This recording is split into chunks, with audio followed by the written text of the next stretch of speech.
Hello, everyone, and welcome to our webinar, Brazil and Atlantic Canada, How to Ship to and from Brazil, the Export Potential, organized by the Brazil-Canada Chamber of Commerce, or the BCCC, through the BCCC Atlantic Chapter. I am Bernadette Fernandes, founder and CEO of the Varanda Network, proud co-chair of the BCCC Atlantic Chapter alongside Peter Shaw.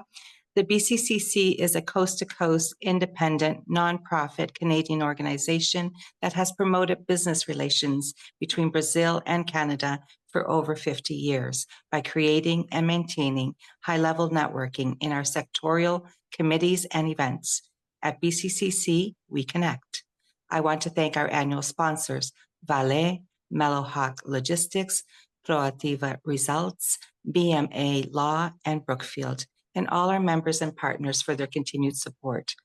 I would also like to respectfully acknowledge at this time that in Atlantic Canada, we are on the traditional unceded territories of several Indigenous nations. These include the Mi'kmaq peoples, the Wolastoqey peoples, or Maliseet, and the Pescotome-Acadie or Passamaquoddy peoples, who have lived on and stewarded this land for thousands of years. This territory is governed by the peace and friendship treaties signed between Indigenous nations and the British Crown in the 18th century. These treaties did not involve the surrender of land and were based on the principles of mutual respect, coexistence, and cooperation. We recognize the enduring connection of Indigenous peoples to this land, water, and community, and we honor their histories, languages, and cultures that have thrived here long before colonization and continue to enrich our shared spaces today. As settlers and newcomers, we are committed to learning from these histories and working in partnership toward reconciliation and a future grounded in justice and respect. At BCCC, we also recognize the importance of diversity, equity, and inclusion. Together, we stand as leaders embracing diversity, equity, and inclusion. We recognize that DEI is not just the right thing to do, but essential for our organization's success. We lead the change, understanding that diversity and inclusion practices must permeate all aspects of our business. By weaving DEI into the fabric of our organization, we cultivate an environment where every individual thrives and feels a sense of belonging, where innovation flourishes, and where collective potential is realized. Let us forge ahead, united in our mission to create a diverse and inclusive future that transcends boundaries and elevates us all. Finally, I'm honored to invite Peter Shaw, co-chair of the BCCC Atlantic Chapter and Container Development Specialist at Port St. John, to moderate the session on the export potential in the Atlantic region and Brazil with our esteemed guests. Over to you, Peter. Well, thank you very much, Bernadette. Great intro. Thank you so much for sharing all of that important information that we do hold near and dear to our hearts. But to get into the session today, I'm really excited. I have a personal relationship, I guess, with each of these guests, and I'm really excited to dig a little deeper into their careers, their journeys, their lives, and I'm sure that the information they're here to share with you will be very much of interest and may spark further conversation down the road, and to Bernadette's point, really add to the export potential here in Atlantic Canada. So with that, I'm really pleased to I guess, welcome. Our first guest is Dr. Ernest Korankye, founder and CEO of Asante Logistics. With him is John Kirkup, freight forwarder manager and at Asante Logistics, and Kelly Pires, logistics specialist at JDI Logistics. So I think with that quick intro, I would love to maybe lead in with the Asante folks, and I believe we have a quick video that will lead us off to give you a little bit of understanding here.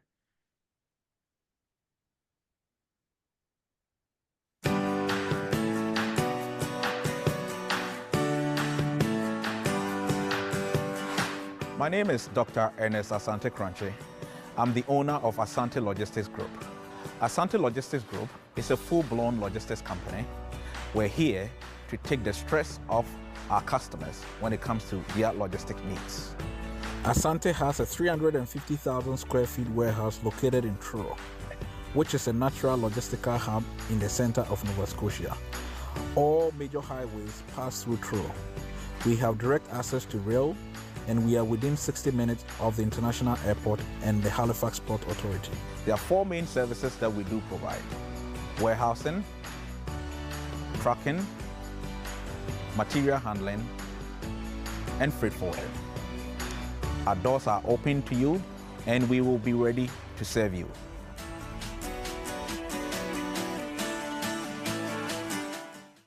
Eu tenho 41 anos, Excellent video. Ernest, would you like to follow that up with an in-person explanation of Asante and yourself? Thank you very much, Peter, for the introduction. And as Peter said, we go a long way with our relationship at Asante with the Port of St. John. As the intro said, my name is Dr. Ernest Korankye. The doctor is not a medical doctor. I'm a doctor of physiology. So I studied both master's and PhD at Dalhousie University, doing a PhD in plant science, specializing in plant physiology. So I'm an agric guy. I like to call myself a learned farmer. Truly, I'm a farmer. I operate in the farming, I would say, industry here in Atlantic Canada. Originally from Ghana, West Africa. I moved here to Truro specifically for my master's, ended up doing my PhD. I moved back in 2010. So as I cast my mind back, it means that I've been in Nova Scotia and Truro for 14 years. That has been a long journey. I say a journey of ups and downs. For those that can relate, being an immigrant and moving into a new place, you have a lot of things to adjust for: food, weather, community, and everything. So did that during my master's. First 2 years was a little bit of we'll say a learning curve. But after that, started working on few things. One of the key things that I worked on was looking at the gaps within the industry when it comes to logistics. I would say, as a scientist, found myself in logistics really by chance, in a sense that a lot of people would ask me, friends, family back home, to find ways to get cargo back to them. So naturally, things that they thought were valuable in Atlantic Canada or even Canada in general, that really led me to start thinking, how do I get to ship things outside Nova Scotia? And quickly realized that it wasn't an easy task. Really was a learning curve as well. But being myself, never stopped being persistent and finding ways to be able to get into the industry. Found out that there were 4 main services that one would need to really attract to be able to get your cargo out of the province. Mainly as warehousing. Where do you keep the product? You can come to material handling. How do you handle it? Then you come to freight forwarding and then custom brokerage as well. So really became quite a complex process that my science mind will not allow me to rest, to say, how do I go through all these processes and still get these cargo down there? And on top of that, it was quite expensive.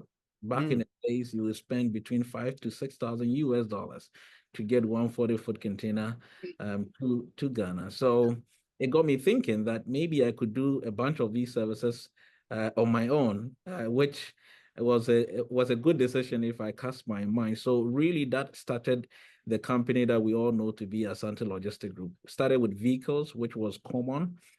Started as a trader of vehicles, buying vehicles and shipping on my own. Then later realized that the gap really was not in providing the cargo to destination, was really the service of shipping, because there were not a lot of companies that were, we would say, vertically integrated in logistics in Atlantic Canada. So providing all the services in-house to make it easier for any customer that was looking for logistics. So quickly dropped the purchase of vehicles and switched into providing the service of logistics, and started right from there. The community, which is Truro, was really an area that I love to be, apart from the fact that it was central to the province of Nova Scotia. It was quick access to the other provinces like New Brunswick, even to the US was quick access, and Truro became like a hub for me in my mind when it came to logistics. I also lived in that town doing my studies. So it made perfect sense for me to put all my operations here. So got into logistics, started off with very small resources, but community support and building networks within the community. Got a lot of support to build the idea around logistics. And I would say in 3 years, the company was full blown operating with about, I would say then maybe back in 2014, where we started maybe 10 staff. But it's continued to grow, to diversify, to be a fully integrated vertical company, third-party logistics providing warehousing, as you saw in the video. We do material handling, we do all the freight forwarding in-house, and then we also do custom brokerage. So our customers come to us with really the need of all the stress that they have, and we take it off their shoulders. We love the customers that would give us all those four services, not pick and choosing, because we really want to be a value creation for the customers. And so the company has continued to grow. We have close to about 50 staff now. And so we really integrate part of the community, and we continue to grow. So that will be a little bit of introduction of myself as well as the company. And I believe I'll pass it to John to also do his introduction. All excellent. Thank you, Ernest. That was really good. Yeah, and just extension on all of this. We're just 5 years ago, Ernest and I, we met, and now we're integrating his experience, local, regional, to the world, integrating the St. John port and the Halifax port. And just going back, the reason why I'm here and what brought me here, it's the shipping background. I'm a shipping guy. I started with shipping. The last shipping line was NYK line, just a quickie there, going to Japan, living in the UK, living in Brazil. And then the last few years with CN Rail, and CN Rail had the fortunate project where I came in to start promoting and putting the ports on the map. Basically, St. John and Halifax. That was CN telling us, look, go out there and tell the story, tell Halifax story, St. John story, and that's where we are today. Which was the Atlantic Gateway Initiative in 2018, 2019, going to the north to south trades. And Asante, Ernest and I, and Asante, we had this idea of using St. John as a hub for especially Brazilian cargo, and we've been investing this for a long time. And it's very I'm very happy to realize, Pete, that the Pope is back to St. John again, which where how the port used to, right? Its history is working with the forest products, right? So, and Ernest is a major player of forest products in the Atlantic hub, understanding the need. So that's where I fit in. Thank you very much for the opportunity. No, that's excellent. And I heard Ernest say it a couple of times, but it speaks to both of you that, Truro has really become a hub, you say, but I think that you guys have established it as a hub. You've really added to that logistics value. So kudos to both of you. Last but not least, of course, and how dare I not go ladies first? I promise I have morals, but Kelly Pires, I would love to hear a little bit about you and your experience so far in Atlantic Canada and with JDI Logistics. Take it away. Thank you, Peter. Thank you very much. So I forgive you for not let me go first. Yeah. So hello, everyone. My name is Kelly Pires. Yes, it's Kelly with the Q, as I used to say to people that get to know me for the first time. I am a freight forwarding specialist at JDI Logistics, and it's a pleasure to be here today and share with you guys a little bit of my journey coming to Canada, okay? So first, I would like to begin with how I started in Brazil. So my career in the logistics industry started in the late 90s. So I first worked with air and ocean exports. And over the years, I've had the opportunity to work in a range of different roles and different companies, including pricing, sales, and operations. But I believe my true passion is operations. Something that I would like to mention here, and I think it's important, especially because I'm a woman, is something that I faced, like a challenge that I faced in my career, which is gender bias. So as a woman and also in a male-dominant industry, I often felt like I had to constantly prove myself, like in this industry, and this is like too common. And I felt something that was slowing down my career progression, right? And it was tough, of course it was, but also taught me like how to be resilient and also gave me a lot of determination to get where I am right now. So despite the challenges, I believe logistics is my passion, you know. And again, don't get me wrong, I love what I do, but it felt a little bit exhausting sometimes with this pressure over us, I mean over women. Talking about my journey to Canada. So 5 years ago, I made the decision to move to Canada. As my colleague, Dr. Ernest mentioned, it is like, it's not an easy decision. It's not easy at all.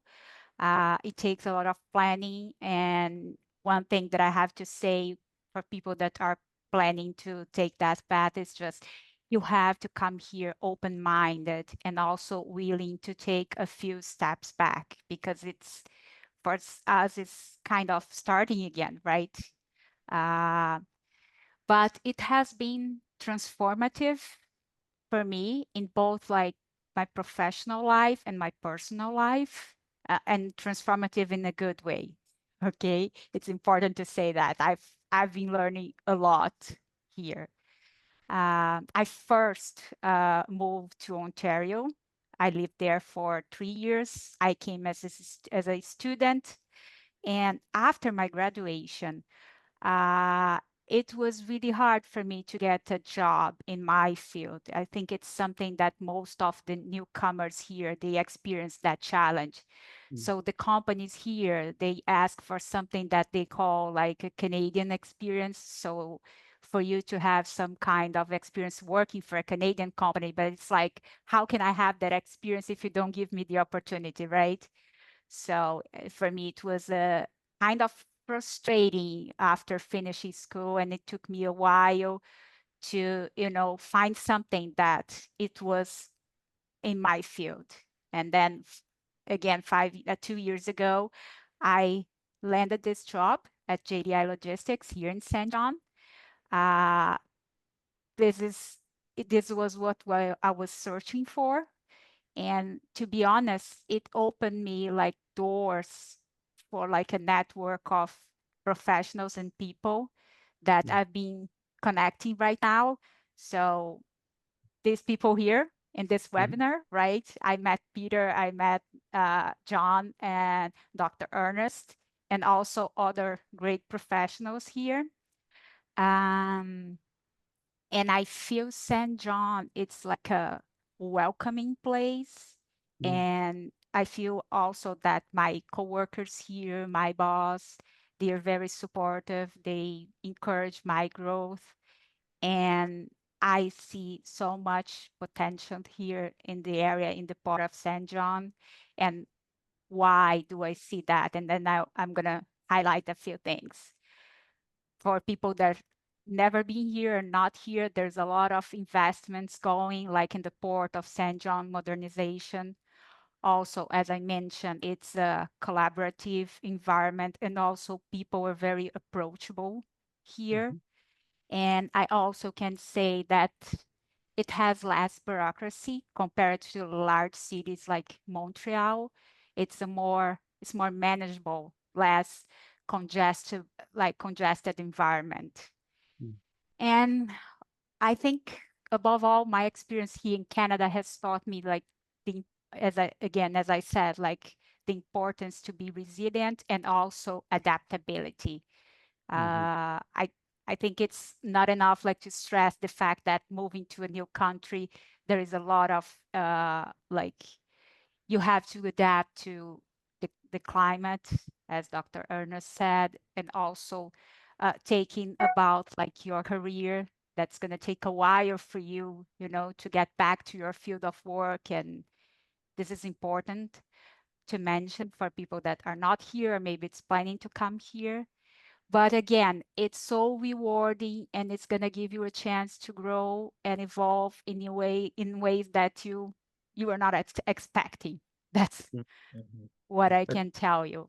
That's And an excellent point. yeah, Excellent point. yeah. So that's it. That's all I have for now. Thank you. And Well, I'm excited to continue this conversation. yeah. Well, you had mentioned that you got to meet all of us, but we also got to meet you. And I remember Yeah. that time at the St. John Port Days that we got introduced, and immediately myself and another member of the BCCC, Peter Hawkins, had Mm. mentioned, wow, she's someone that we need to talk to further. And, you know, your connection to Brazil and all that stuff is so very interesting, especially for this committee and this group. So it's a pleasure to have you here, and we're really interested to hear about your experience in both logistics and some of the other questions that I have in store. I would like to just take another minute because I have the mic to share a quick, slideshow on the Port of St. John. It's very brief, so always good to start with a title slide here, Peter. Port St. John, so we are one of 17 port authorities in Canada. We're kind of regulated by the federal government. However, we do get to work privately and with a focus on what's most needed in our specific regions. So Port St. John has a really diverse history that I'd love to just share with you, but ultimately the main things that I want to get across for today is that we are a global container port. We are one of the fastest growing in all of North America. We have a very, very strong logistics value proposition, and I'm sure we'll cover off a little bit of that as well as some of the other ports in this region. But just to give you some perspective, whether you're in Canada or the United States or possibly listening in from Brazil, this gives you some context as to where St. John fits into the map. And you'll see in the texts that we're bringing Toronto, Montreal, and the Midwest closer to the coast than ever. So what we mean by that is we have very short access and direct lines to some of the largest population bases in all of North America. A 9-hour drive north of New York, 8 hours north of Boston, 8 hours east of Montreal, and Toronto is within a day and a half drive. But with our extensive rail network, you can reach all those locations quite quickly within a day or two. So a really strong value proposition there. And this just gives you an idea of kind of the infrastructure that we're working through. I won't talk too much about our infrastructure, but we are growing at this moment, and you can see there's a few areas of construction that are happening in this photo. The up-to-date version is a little further along than this, but you can see we have a vast rail network in the back of our terminal. Currently, we have 4 cranes able to look after 2 container ships at the same time. We are a thriving cruise port. And to talk about our diversity, we also work with bulk. For instance, potash coming from Saskatchewan into St. John, exporting that directly to Brazil, fun fact, and some other markets, but Brazil being a primary.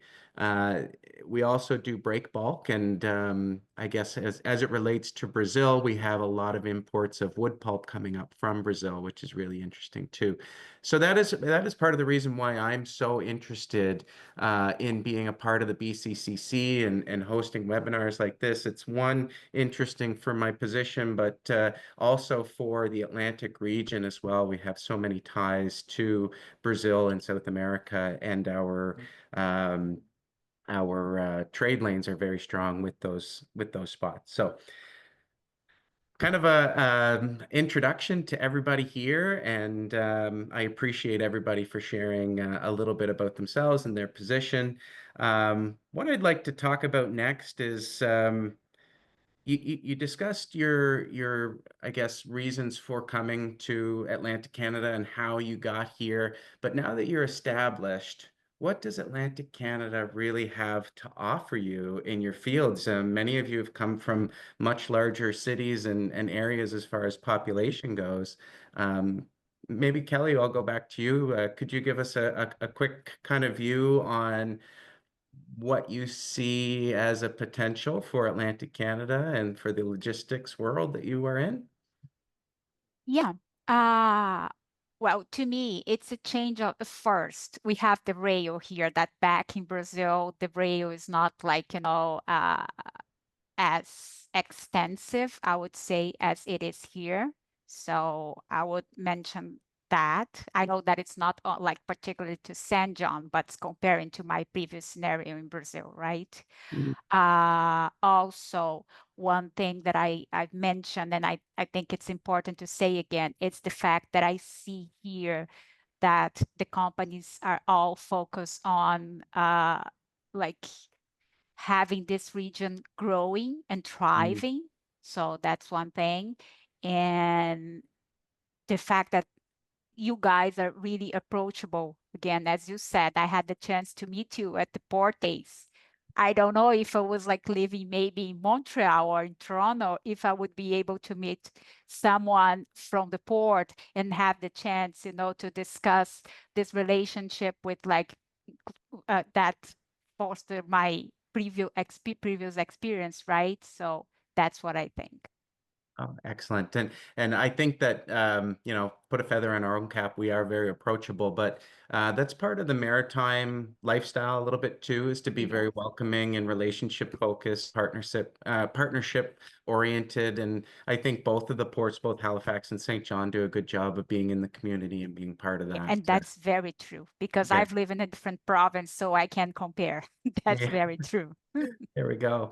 Um, John, I'm going to go to you next. You've actually had a ton of experience as far as Atlantic Canada and the freight forwarding world and trying to get the connections going between Brazil and Canada. Now you live here. What a goal. Can you Yes. can you tell me a little bit about what you see as kind of a driver or a potential that's maybe untapped as far as Atlantic Canada and the supply chain and those types of networks? Yep. Thank you. Thank you for the question. And yeah, I think above all, I'm a human being, so I think the quality of life first, Pete.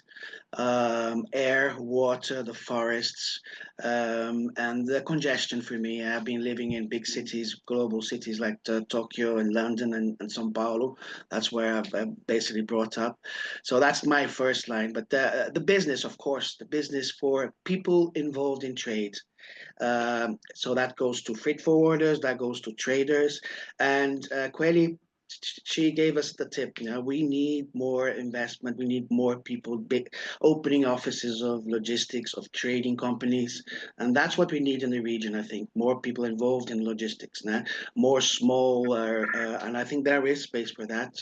Concentration of the shipping lines and the concentration of the freight forwarders, as you see, TSV and Schenker and the mergers there, and the shipping lines changing their platforms. Hapag-Lloyd with Maersk changing. So all these ports have a lot of changes in 2025. So I think that's a perfect scenario for people who are coming in willing to open the market, because Canada, there's a lot of space. You don't have a transnational freight forwarder, for example, from coast to coast. There isn't one. They're very regional, centralized, and so I think that's the driver that brought me here. And I knew Ernest was an innovator and thinking forward. He has the hardware. We just needed the software, which is our experience in our brains, and it's working. Yeah, I think we are one of the few who are really trying to integrate both the Atlantic ports. I think that's the potential. No, you absolutely are. And you came here with a lot of knowledge and a lot of relationships, and you continue to grow them. We're very thankful to have you and your skill set in the region now full time. So thanks for being here. And I did want to touch quickly back on something that Kelly had mentioned about maybe not having the rail network like Canada does. And something that comes across my desk as a port operator, or I guess someone that's in the port system and in the logistics infrastructure is, why in North America do you talk about rail so often? And even though Brazil is a very, very large country geographically, Canada is that much larger. And when it comes to rail, it's so important to move things efficiently. And I guess we could get into the green conversation about how you can reduce a little bit of the carbon impact. And really, we see a lot of our population density in central Canada. So it has to move to a coast in order to be shipped, exported, or imported. So the rail network really is a huge factor. I don't want to forget about you though, Ernest. So these guys were talking a little bit about, I guess, the opportunity from maybe a logistics or supply chain or freight forwarding lens. But you are a business owner here in Atlantic Canada, and if I remember correctly, 14 years of, not 14 years of business ownership, but 14 years here. Can you tell me about maybe what you see as a potential opportunity either to advance or, and I know that your business has advanced a number of different times along the way, but what do you see for maybe business owners in the region as a potential? Yes, thank you very much, Peter, for the I would say the initial thoughts there. For an entrepreneur or a business owner like me, the key thing is opportunity and the greenness of the opportunity that are here. So if I take logistics, and I'll always be biased towards logistics because that is would say my bread and butter. So I will add on to what the other two panelists mentioned. Atlantic Canada is really the place where there are great opportunities for logistics because we do have the capacity to deliver the services. And within the service provider space, it is also not choked. And so as an entrepreneur, as a business owner, you would have multiple opportunities to work on different projects that are unique in logistics that gives you the experience, right?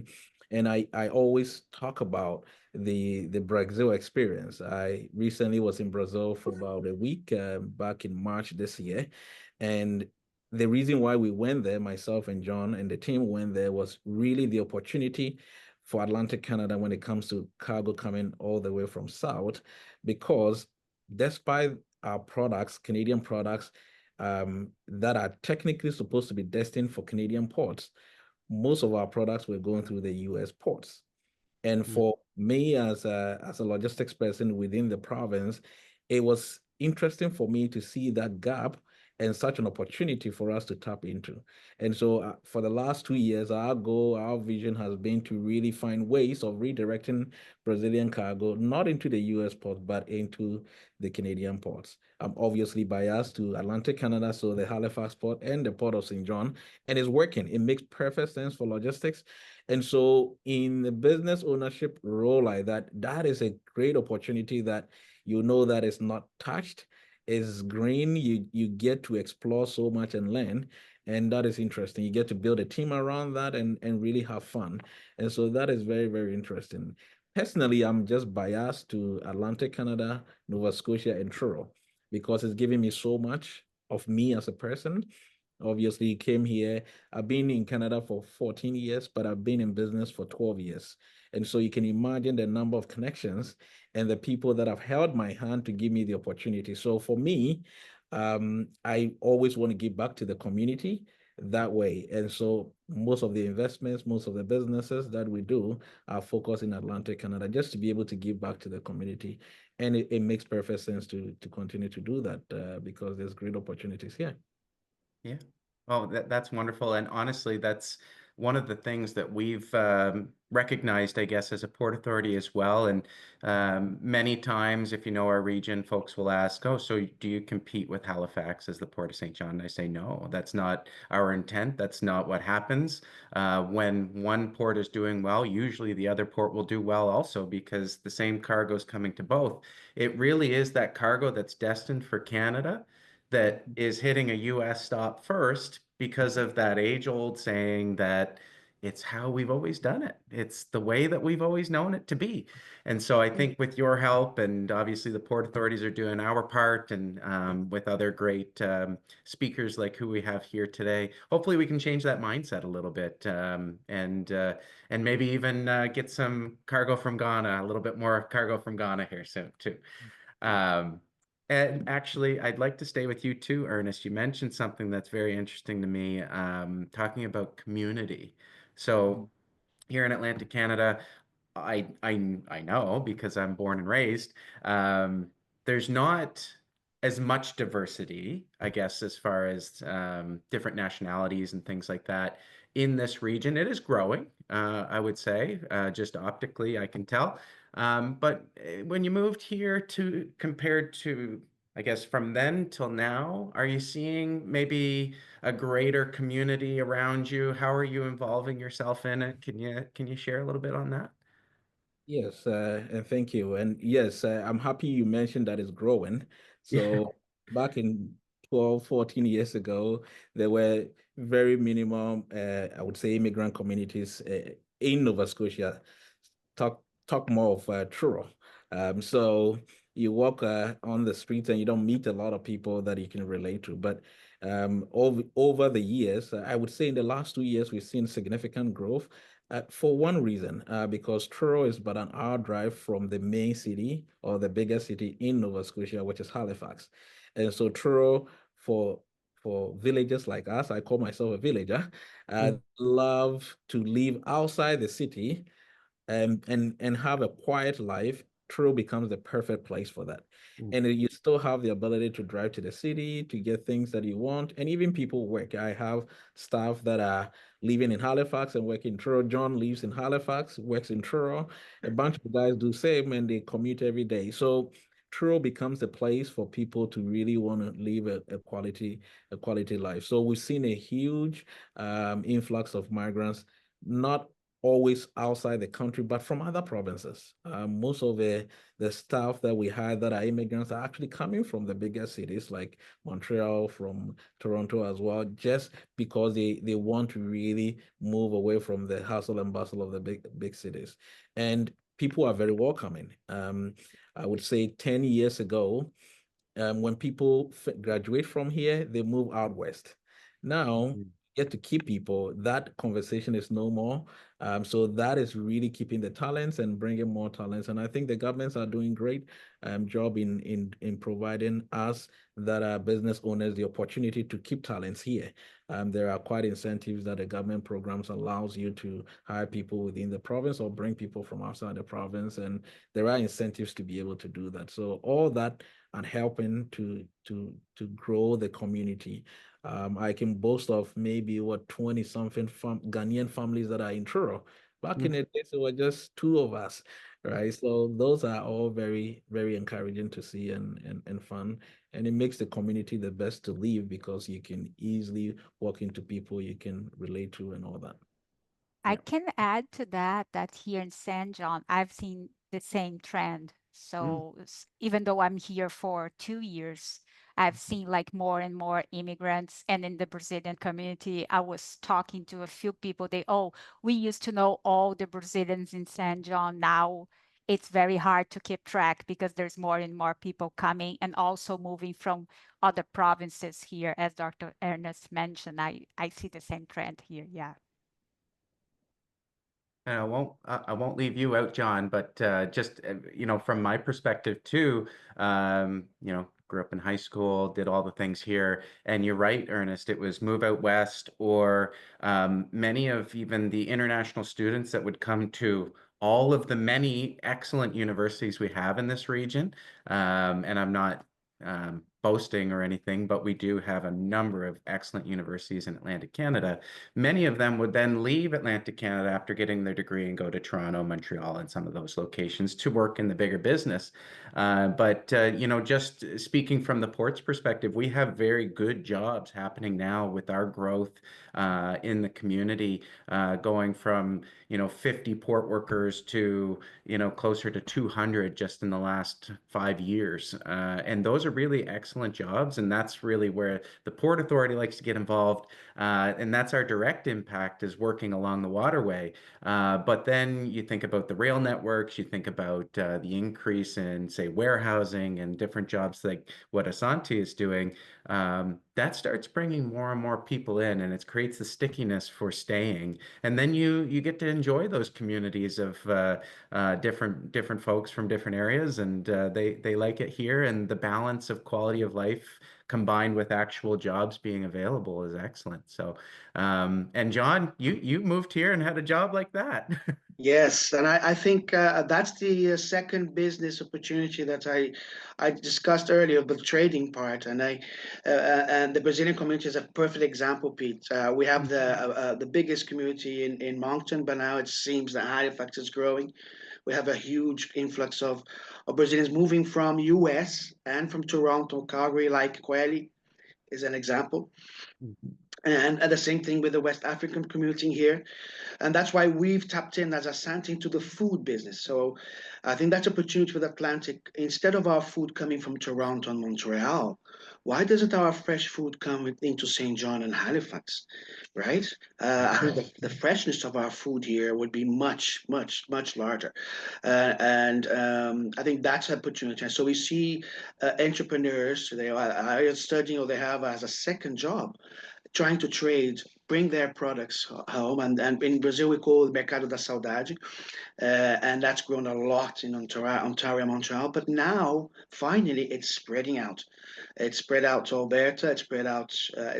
British Columbia is being very mature also. But the Atlantic, no. And I think that's opportunity. And I foresee that, okay, if the cargo's coming through here, why doesn't all of it come here? And then it's distributed inland.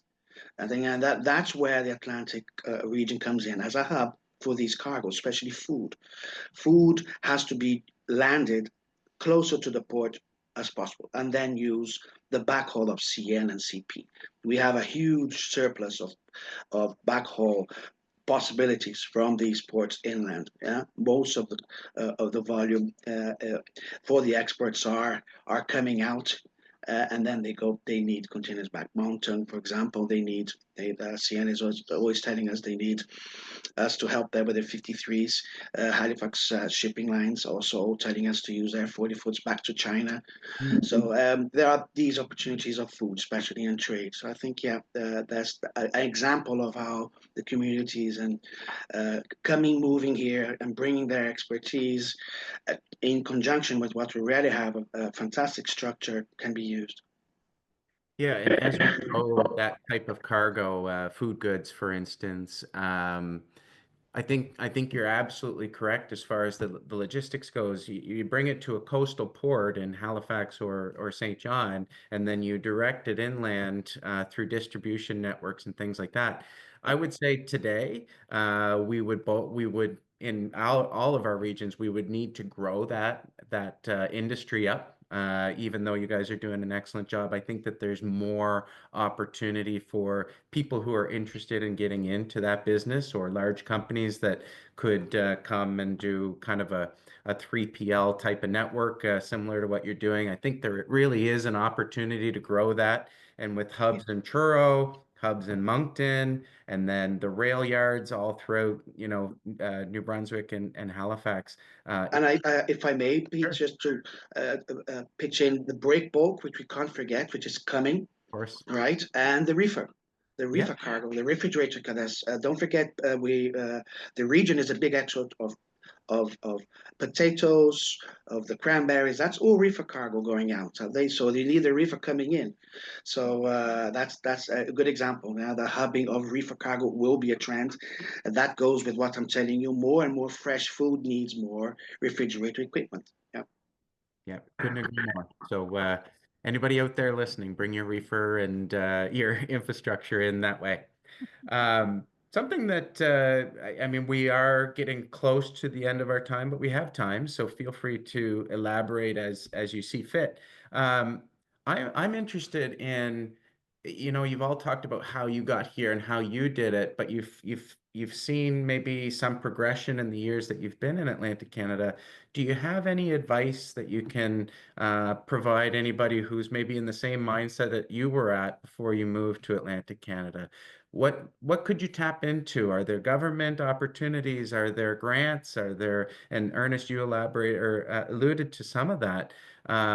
but could you give some advice? And John, you haven't had the floor to lead off yet, so I'm going to go with you. Put you Yes, on the of course. I'll be quickie. In New Brunswick, use and visit St. John. They have a huge knowledge of the ground. They can connect to people. They'll give you numbers. They'll open up as much as they can.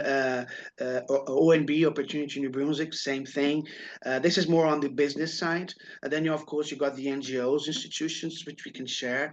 But I think these are the main ones. And in Nova Scotia, same thing. In Invest Nova Scotia. Halifax connectors. So these are movements which they'll bring you in. I'm sure Ernest can also talk about Truro, Colchester Chamber and all the team there. But I think connect to these people there. That's the community sense which we're talking about. People are willing to share their volunteer time and share their experience to you. Yeah. Yeah, excellent. I guess what I would say too is if you, well, we'll try and create a list and share that through the BCCC, but you've met each of us, you've got each of us on LinkedIn. I'm speaking to the masses out there. Feel free to reach out with a question. We're all very much connected into those networks that John had mentioned. Envision St. John for the New Brunswick side. ONB or Opportunities New Brunswick, like he said, very much business focused. But if you need an introduction, you've got some folks that will help you do that here, and we're happy to do that sort of thing. Kelly, outside of Envision St. John, ONB, do you have any thoughts on what you could recommend as far as maybe moving here, or what to look for, who to talk to? Yes. Yeah. Yeah, I would say like planning, of course, is the basis of everything. Like I planned a lot and then I decided to move to Ontario because in my head I thought, okay, I'm gonna be close to Toronto. It's gonna be like easier to find job and everything. Yeah, it's a bigger city, of course, you have more jobs there, but it's very, very difficult to have like people willing to help you. So that's the reason why I moved here to San John. And I am a big city girl. I came from Sao Paulo. So Mm. yeah, so you think, okay, you're gonna live like in a smaller city. Am I gonna like, be able to live there? I'm not gonna miss things. Yes, you will. But to be honest, when you weigh in everything, I think it's worth it. So, and here in the Atlantic, the pathways for immigration, they are more flexible, I would say. I'm not gonna say it's easy, but it's more flexible, especially for mature people, over 30, 40. So yeah, that's my main advice. And as I said, just come open-minded because the first few years, it's gonna be a little bit harder, but you get there. Mm-hmm. And Pete, if I may, for the Yeah. Brazilian community, they understand that WhatsApp here in Moncton, in Yeah. New Brunswick is everything, and in Halifax too. They help each other. It's a small community. They help each other. So the WhatsApp, the Brazilian community WhatsApp. If you need the contact, let me know. We'll pass it on to Pete, and or Queli knows them too. They'll answer all your questions of needs, and so that's another way around it too. I love that. Such an easy tool that everyone already has anyway. It's just a matter of tapping into it. And I'll say one thing. I can only really speak to the St. John side, but I've been to Halifax enough that I can say the same there. Probably the same in Moncton.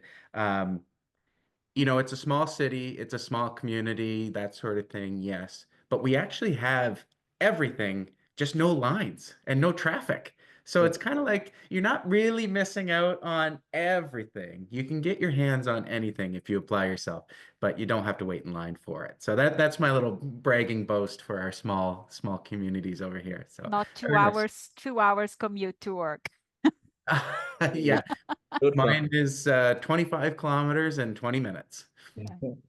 Yeah. So I wanted to add on to it for business owners, entrepreneurs that are in Brazil that are looking to migrate into Canada. I would tell you that where you need to be is to be at the coast, especially if you're looking to import products. Mm. It's easier to set up here. and distribute from here. Your cost of operation is lower. Atlantic provinces are cheaper when it comes to labor, as well as even infrastructure. So when you're setting up, it's on a lower side. And the government agencies are very supportive. There's no way we could have achieved what we have without the government support. So at the regional level, one other agency I want to add is the COA, which is Atlantic Oh, yes. Opportunities Agency. They have a mandate to grow the province when it comes to economic development. So they are doing expansion and outreach on new markets. So they're going out to different regions around the world to try and bring companies into Atlantic Canada. They help you develop your products, your new products. They help you go green, and there are incentives to go green and be sustainable. They help you to be more productive, hire and retain people. They support on all that. And they do that through a lot of financial support. So either through a grant or soft loans here and there, as well as non-interest bearing loans. So these are programs that are there. When you come to the provincial side of things, will be Invest Nova Scotia as a province. That is really for economic growth and development. So they do similar things, but within the province of Nova Scotia.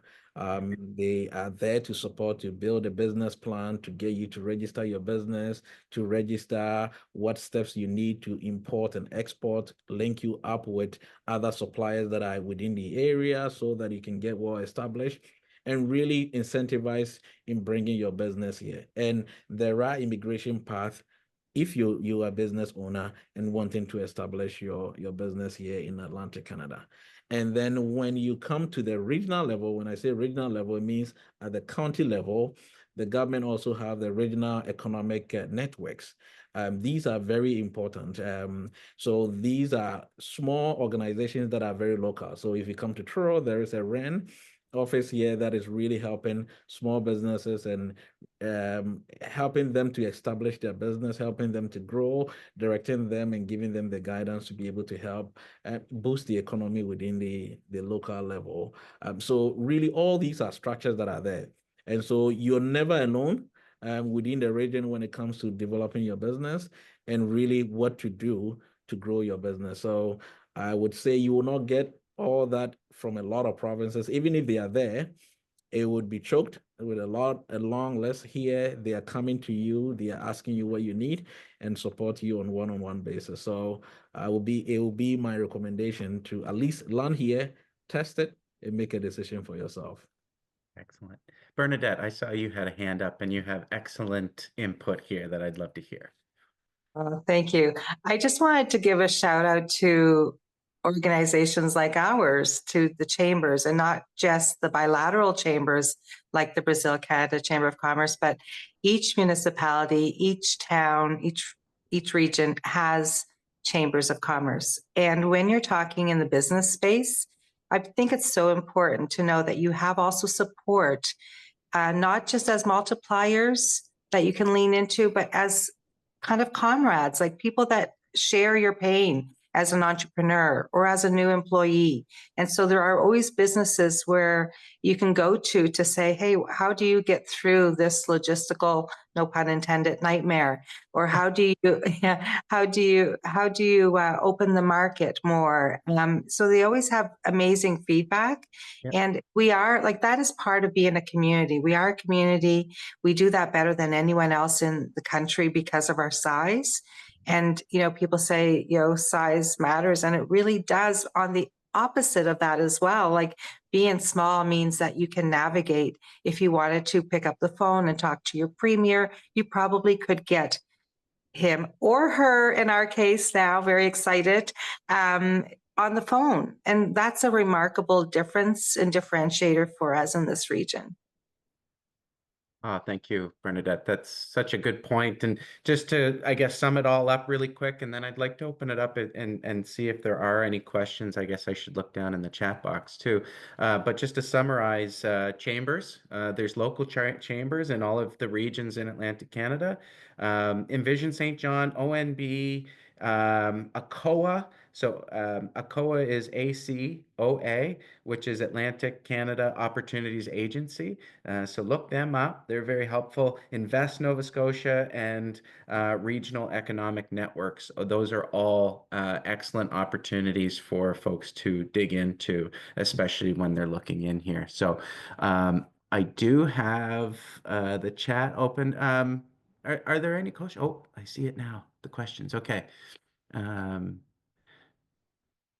do we have the infrastructure in St. John to bring in green coffee?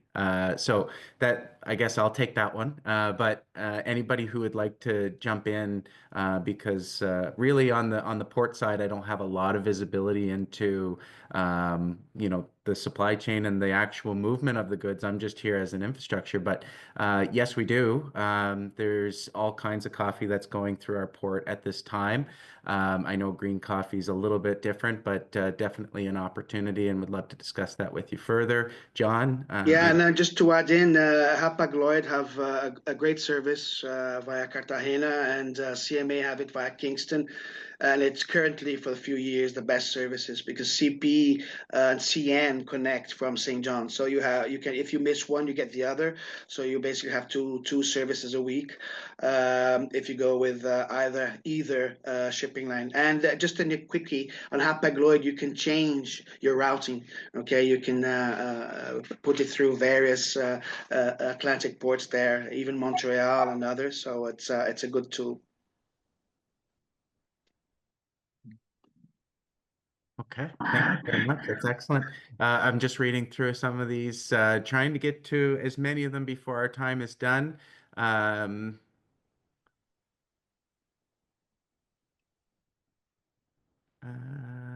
see one, it just switched here, I guess. Can someone explain how we can experience volunteering in the logistics field? Anybody want to comment on that one? I think that's a really good question. Volunteering is an excellent way to get some exposure, and to Kelly's point earlier, a lot of times people are asking for experience and you don't necessarily have that, but volunteering is a great way to do that. Any takers? Yeah, I would take on that. So, I mean, we as a company at Asante Logistic, we're very open to that. We do provide internship as well as volunteering opportunities to, especially logisticians, those that are looking for the opportunity to build that a Canadian experience so that they can move forward in it. And we do that every year. We do it with students, we do it with professionals as well. So, we'll be more than open to talk. You can reach out to us and we'll connect it. But you could also openly contact any logistic company and just ask them the basic question. In Atlantic Canada, people are very open to listen to you. Yeah, so just to add that, so basically when you study, when you finish your course, you will have an experience with someone. Someone will take you to get the 3 or 4 or 5, 6 months experience within the industry you study, which is a very unique and very interesting for people who are studying abroad, is getting this experience. Not all countries will give you the experience in the industry. And I can add that JDI Logistics also has like a program for students and also like summer jobs. So during the summer, there are some students here, they come, they work for 3-4 months. And I would say lots of them, they have a full-time opportunity after they finish school. Yeah. Yeah. Pete, if I may add, just not students. I'm 54, and here I am, still working, still active. So it's not just for the students. Students can be any age. That's right. That's right. We're always learning, aren't we? Especially in the logistics field. I do have a question here. It's, I guess, maybe more directed towards you, John. Brazil exports FOB, CNF. Who's controlling? How does that go? Do you want to speak on that? Oh, Yes, fantastic question. The market northbound, let's say from Brazil to Canada, is basically FOB, 60%, meaning what? The cargo is controlled by Canadian companies. So the Canadian importers decide who will be the shipping line, if it's going to be through St. John or Halifax.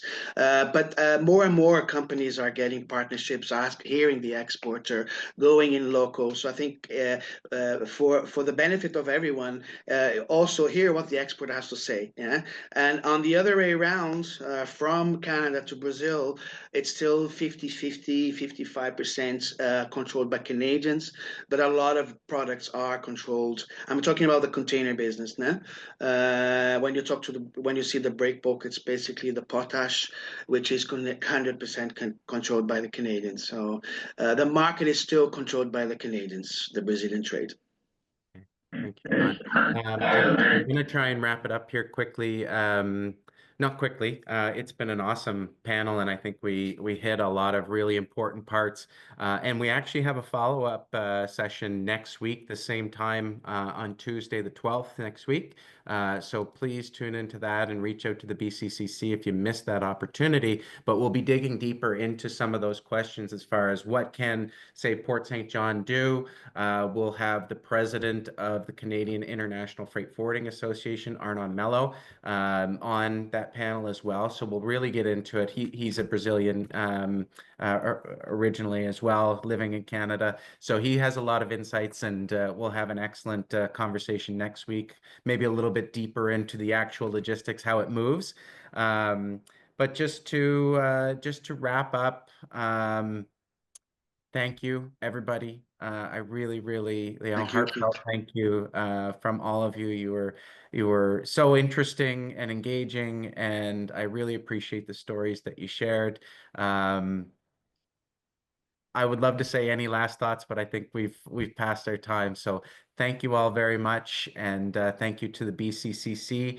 I want to just take a moment to thank our guests, our sponsors, partners, members, and the audience for this amazing event. The event is one of many that the BCCC organizes to promote connections within Brazil and Canada. I mentioned next week, November 12th. Please reach out if you'd like to hear a little bit more about that. It's titled Meet the Movers. So it does get into the actual movement of the cargo. And so make sure to follow the BCCC online to find our upcoming initiatives and review membership and sponsorship opportunities. And thank you for joining us today. And count on BCCC to expand your network in Brazil and Canada. So I've had a blast. Thank you all. Thank you, Pete. Take very much. Thank you, Queli. Thanks, Ernest. Thank you all. Thanks. Bye. Great.